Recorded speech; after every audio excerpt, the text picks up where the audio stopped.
Bismillahirrahmanirrahim. Assalamualaikum warahmatullahi wabarakatuh. Bismillah walhamdulillah wa ala alihi wa sahbihi wa mawalah amma ba'du. Bertemu lagi pada kesempatan kali ini dalam acara podcast santri. Teman-teman, pada sore ini kita akan membahas banyak tentang tingkatan dan tahapan menghafal di pondok pesantren Hamilatul Quran.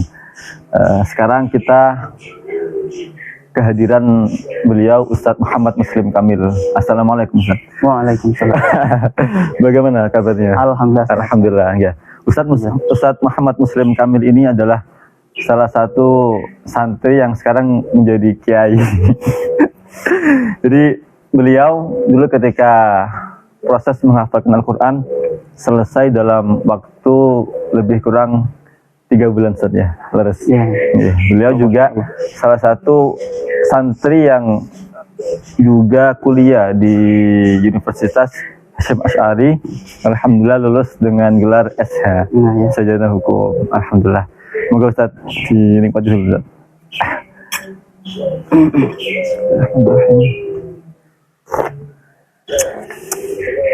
Ini Ustaz, melihat fenomena yang ada di masyarakat umum, Haki ini kan dikenal sebagai pesantren yang notabene tahfidz cepat seperti itu. Lah, kita perlu menggali sebenarnya bagaimana sih tingkatan yang ada di Hamilatul Quran sekaligus tahapan-tahapan dalam proses menghafal Al-Quran seperti itu, Ustaz. Jadi kita pertama ingin menggali dulu bagaimana tingkatan belajar yang ada di Haki seperti itu. Monggo, Ustaz. Ya. Terima kasih waktunya. Ya, sama alhamdulillah ini kami diundang ke sini. Ini Ustadz Oval ini teman perjuangan juga, cuman beda jurusan kita ya. Ya, jurusan beliau ini jurusan KPI. Jadi yang biasanya moto-moto video-video sama penyiaran-penyiaran. Nah, ini. Jadi gak rugi ya saya kuliah KPI ya. Jadi alhamdulillah menjawab pertanyaan tadi, memang perlu digarisbawahi itu di Haki itu tahfidz cepat bukan berarti yang perlu ditekankan ini bacaannya cepat. Jadi tahfidz cepat selesai bukan berarti bacaan juga cepat.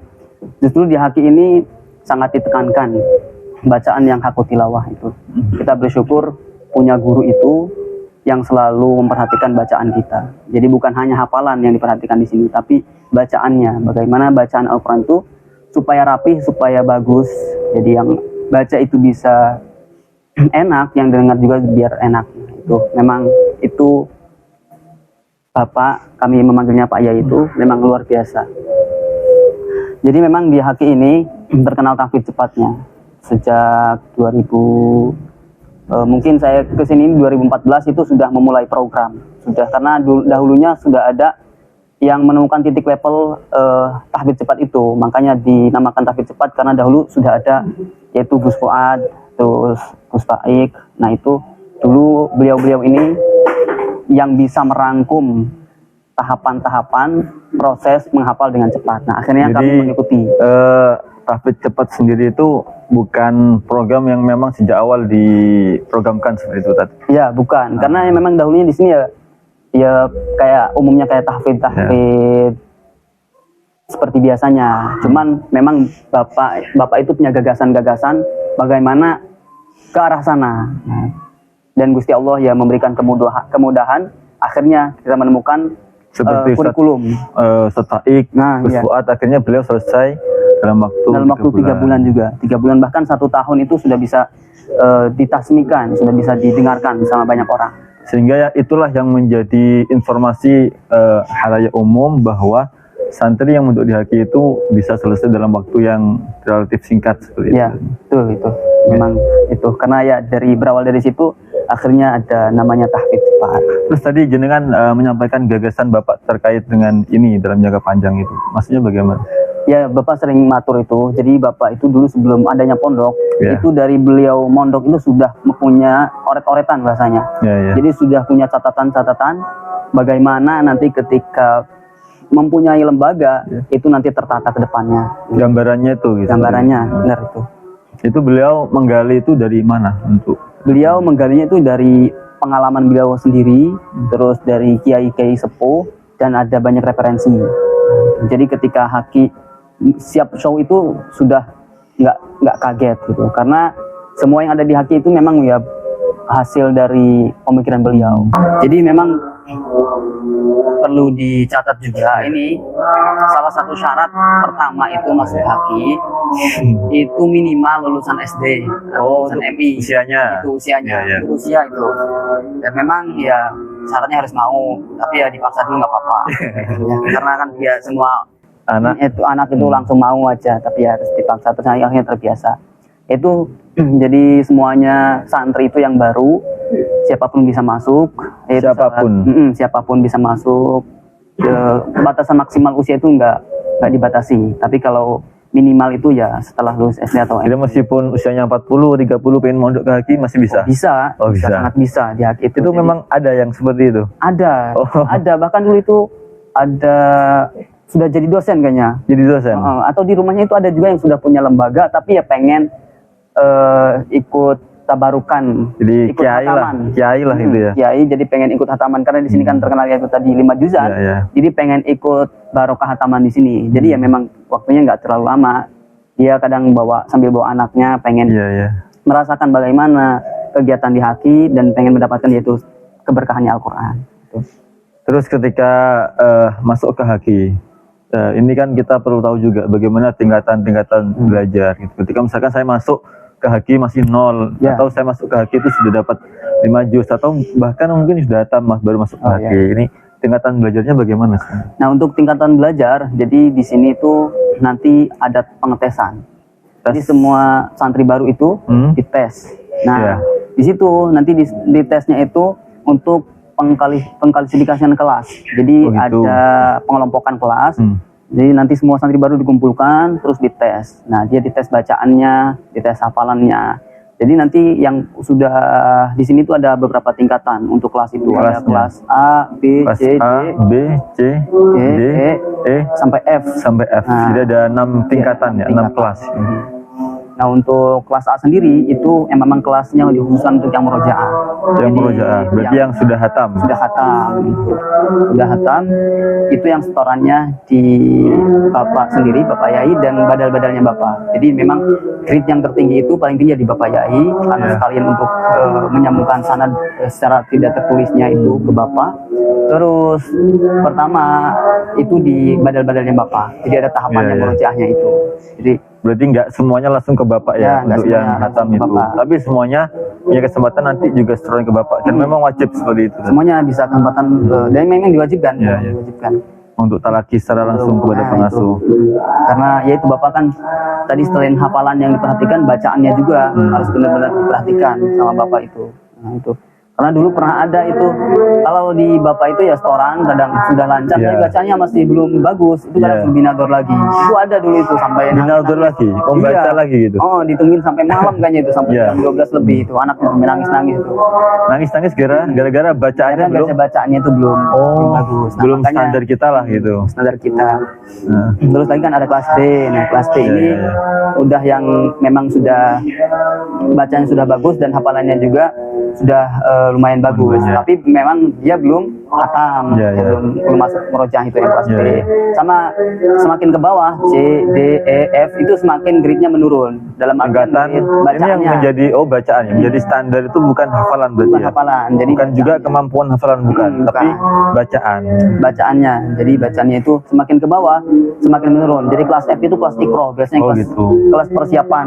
Jadi ada kan nggak semuanya yang mondok Haki itu udah bisa baca atau belum atau sudah bisa mampu menghafal, tapi kan ada yang nol memang dari rumahnya belum pernah ngaji sama sekali, bahkan ada yang belum mungkin mengenal huruf hijaiyah atau huruf. Itu meskipun ketika masuk usianya sudah sepuh. Ya, gitu. Ada aja.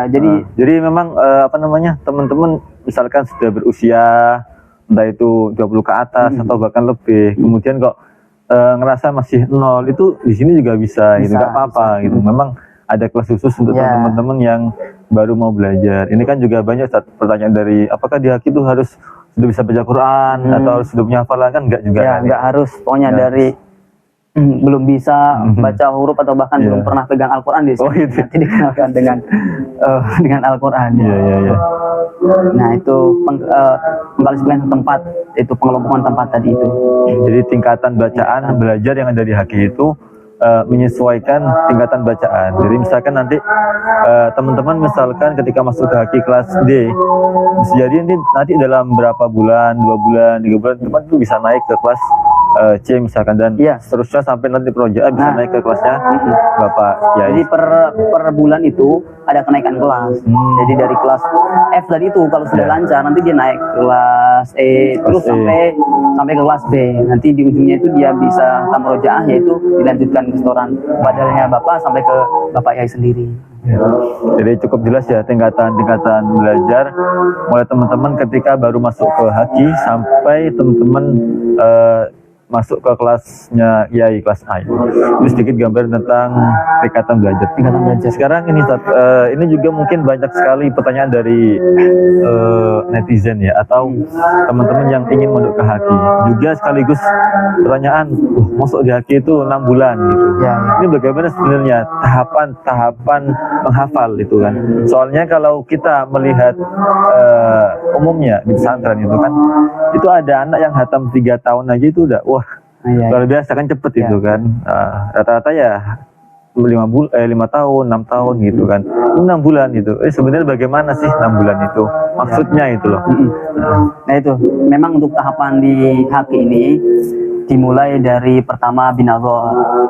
Binadhor ini bagi mereka yang belum bisa baca Al-Quran, yang belum bisa untuk mempersiapkan menghafal karena bacaannya tadi itu masih belum ditaksirkan, karena kan binadhor harus dihatamkan dulu binadhor di sini ke badannya masing-masing. Binadhor ini berarti nggak boleh menghafal ya? Nggak boleh menghafal. Khusus untuk memperbaiki bacaannya, itu binadhor. Terus masuk ke tahapan kedua itu setelah hatam, binadhor sudah layak. Biasanya itu kalau sudah mendekati kelayakan untuk naik ke ziyadah, di sini ada bahasa ziyadah dari kelas tingkat kedua, tahapan kedua. Nanti dia atau bil gaib lah itu bil gaib ya, bisa jadi bil gaib. Terus itu diuji sama badan, itu dikasih uji menghafal. Misalnya sambil binadhor dia sambil mempersiapkan hafalannya, ayat-ayat yang surat-surat yang wajib, atau memang dites dari ayat dari juz-juz yang terakhir itu. Nah itu untuk kesiapan memang sudah intinya pemanasan, kayak pemanasan. Itu setelah binadhornya dikira sudah layak lah sama badannya itu. Untuk latihannya. Ya benar. Tahapan yang kedua itu ziyadah di sini. Nah ziyadah ini jadi prosesnya itu nambah terus dari alif lam mim sampai anas itu nambah terus, tidak ada kata murojaah kalau di HQ itu. Jadi prosesnya setoran terus ditambah sampai hatam. Nah setelah hatam ziyadah baru ada namanya istilah murojaah. Oh iya, soalnya biasanya teman-teman yang di luar itu kan ini ketika mereka menghafal sekarang juz 1, kemudian nyampe juz 2, biasanya mereka juga sekaligus menyetorkan hafalan yang juz 1-nya itu. Jadi pagi setoran ziyadah, malamnya setoran murojaah. Jadi mereka 2 kali, ada 2 setoran seperti itu. Nah ini yang menjadi titik perbedaan, Ini yang menjadi titik perbedaan dengan yang lain. Di sini tahapannya ziyadah sampai hatam, baru ada istilahnya itu murojaah. Oh, makanya nggak heran misalkan 6 bulan selesai gitu kan, karena memang yang penting store gitu ya. Setoran terus karena setoran di sini rata-rata untuk ziyadah itu ya bukan satu halaman seharinya. Kadang ada yang mampu seperempat, ada yang mampu 2 lembar. Seperempat berarti 5 halaman. 5 halaman. Jadi kalau memang ditempuh misalkan 1 hari itu dia seperempat, itu ziyadahnya hanya 4 bulan aja. Iya, berarti itu kan kalau seperempat sehari kan 1 bulan bisa 4 juz itu kan. Kalau seperempat itu kemungkinan 1 bulan bisa 5, 7 malah ya. Ya pantas 3 bulan selesai itu. Jadi bisa 4 bulan. Iya 4 bulan. Terus. 4 bulan. Jadi kalau setorannya tadi itu 2 lembar rutin setiap hari, itu kemungkinan dia 5 bulan. Ya terus ini pertanyaan besarnya, orang-orang sering tanya terus, proyeknya bagaimana? Itu ketika ziyadah terus gitu kan. Jadi kalau di HQ itu murojaahnya itu di kegiatan. Kegiatan itu penunjang untuk memudahkan menghafal, sekaligus itu latihan kita. Karena memang ujungnya sama aja sama pondok tahfidz yang lainnya. Ketika pondok tahfidz yang lainnya itu dia ziyadah murojaah setelah hatam, sama aja punya kewajiban itu yang derasnya 5 juz. Iya. Nah, kalau di haki itu bedanya, belum hatam sudah dikenalkan dengan 5 juzan itu. Oh, Jadi gitu. supaya, karena di sini bahasanya bisa karena terbiasa, hafal tanpa menghafal. Nah, itu makanya di haki itu kan metodenya habituasi. Gitu. Likul syai'in itu ya. Kuisain. Minal kulina wal biasa. Nah, sesuatu kalau sudah terbiasa jadi enak, jadi ringan, jadi enteng. Jadi memang merojaahnya itu teman-teman mulai sebelum hatam sudah merojaah sebenarnya itu. Dengan banyak sekali menghatamkan Al-Quran. Nah, itu. Ya mungkin ini juga yang menjadi titik perbedaan. Kalau teman-teman di luar mungkin ketika mereka hanya sampai juz 5, ya mereka yang didris ya 1/5 itu aja. Iya, iya. Sampai juz 10 ya 1/10 aja.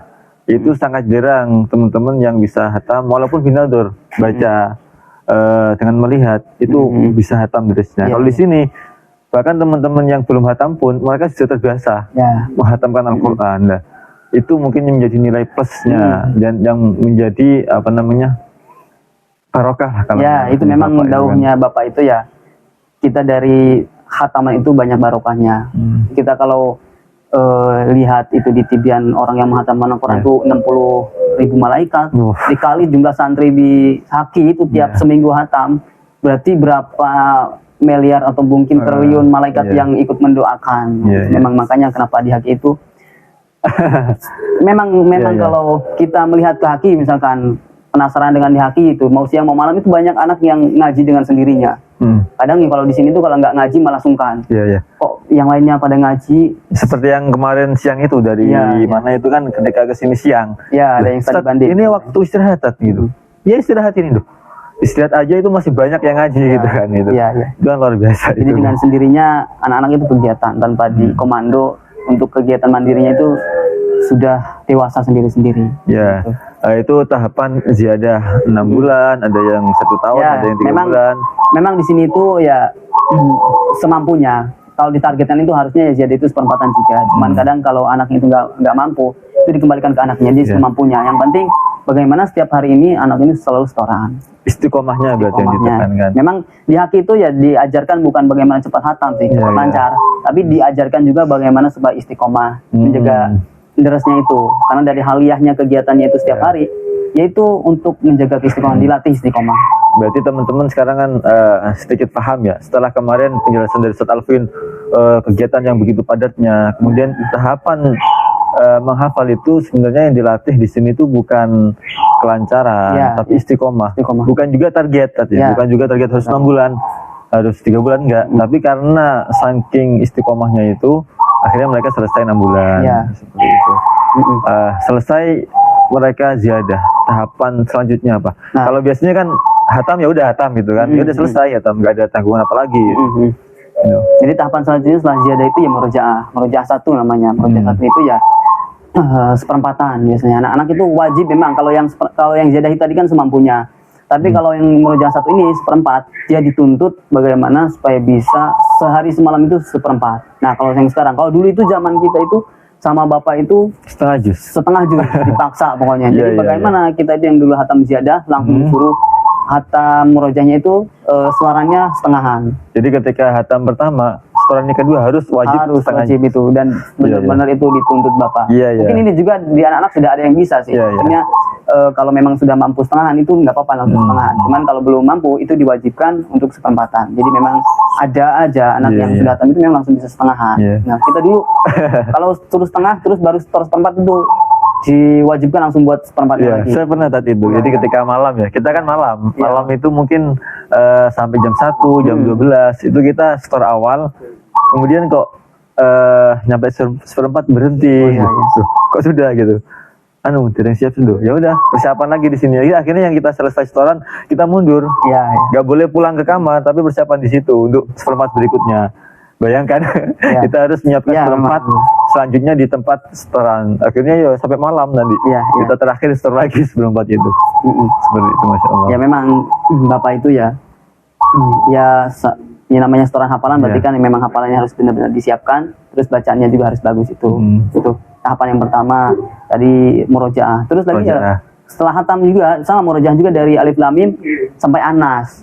Nah, dari alif lam mim sampai anas itu juga sama murojaahnya seperti itu. Nah, jadi setoran terus, tetap setoran. Teman-teman yang hatam di sini itu nggak selesai berarti. Mereka masih wajib menyetorkan hafalannya. benar. Seperempat, kemudian moja kedua setengahan. setengahan. Nah, ini wajib sehari semalam itu wajib setengah. Hatam lagi, Ulang lagi satu juzan. Jadi sampai Kapan itu? titik terakhirnya itu mereka bisa setoran 1 juzan tanpa persiapan. Oh gitu. Nah, jadi memang kalau kita pengalaman itu ya, dulu setoran setengah itu kan, misalkan setengah itu setorannya dulu sehari semalam kita persiapan. Setelah itu naik ke 1 juzan sama juga sehari semalam. Akhirnya kan nanti bertahap. Jadi tadinya 24 jam bisa jadi nanti 10 jam, 5 jam, 2 jam, itu persen 1 juz, sampai akhirnya kita setoran itu tanpa persiapan dan bisa langsung maju dan ya itu memang di sini jangan mikirin bagaimana supaya tasmi, tapi ya pokoknya fokus setoran sama kegiatan aja. Kalau maturnya Bapak itu ya istiqomah kegiatan, pasti hafalannya mudah. Jadi ini santri haki itu semakin lama itu seharusnya mereka semakin lancar. Jadi ketika awal hatam, ini kan juga bersangkutan dengan psikologi anaknya ya, termasuk mungkin tuntutan orang tua. Kita kan, saya udah hatam 6 bulan gitu kan, kemudian pulang atau mau ditanya orang tua, kok gak lancar gitu, pasti kan gak lancar, jadi pasti gak lancar karena memang kan jadah gitu kan. Benar. Lancar ini gimana kita itu? Lah biasanya ujiannya di sini teman-teman hatam, kemudian merasa gak lancar, akhirnya boyong. Lah ini malah gak ketemu itu kan. Padahal santri haki itu ketika hatam awal, kemudian lanjut lagi, gini kan tadi, roja pertama, kedua, ketiga, ini semakin hari semakin lancar dan semakin mudah. Bahkan itu ketika di puncaknya mereka bisa baca 1 juz simaan tanpa persiapan. Jadi ini ujiannya teman-teman itu. Memang itu pertama yang harus dibulatkan ya, setelah niat itu ya di haki harus sabar di haki itu. Ini juga termasuk wali santrinya itu. Mungkin wali santri. Bisa nah, dijelaskan. ini untuk wali santri yang ada khususnya yang putranya sudah di PP haki. Jadi kami berharap nanti anaknya itu supaya ngikutin proses sampai selesai. Kebanyakan itu kan ketika anaknya sudah hatam ngabarin orang tua, ibu bapak kami sudah hatam. Nah itu kan prosesnya tadi yang sudah dijelaskan kami itu baru ziyadah, belum sampai selesai. Akhirnya kalau ibarat sekolah itu SD itu harusnya kan 6 tahun, dia 1 tahun sudah selesai. Berarti kan sekolahnya nggak tamat, nggak lulus. Nah kalau ini di sini jamaah ada tahapan-tahapannya tadi itu. Kalau baru hatam ziyadah ya memang belum bisa dipertanggungjawabkan hafalannya.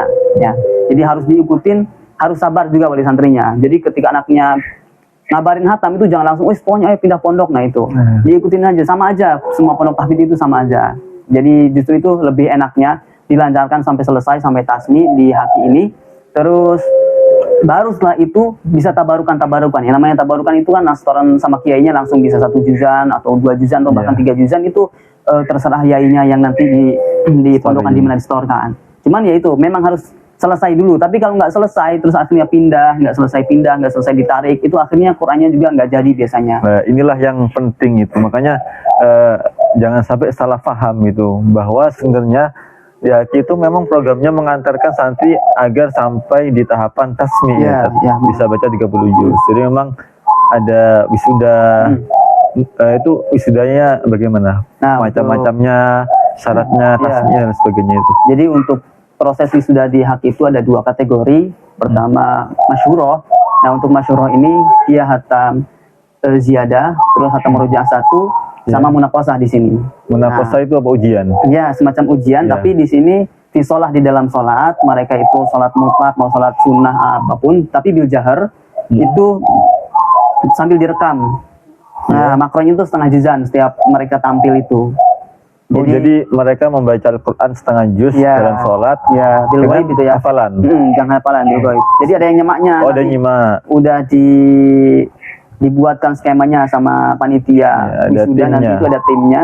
Jadi yang nanti ikut munaqashah itu ada 3 jamaahnya.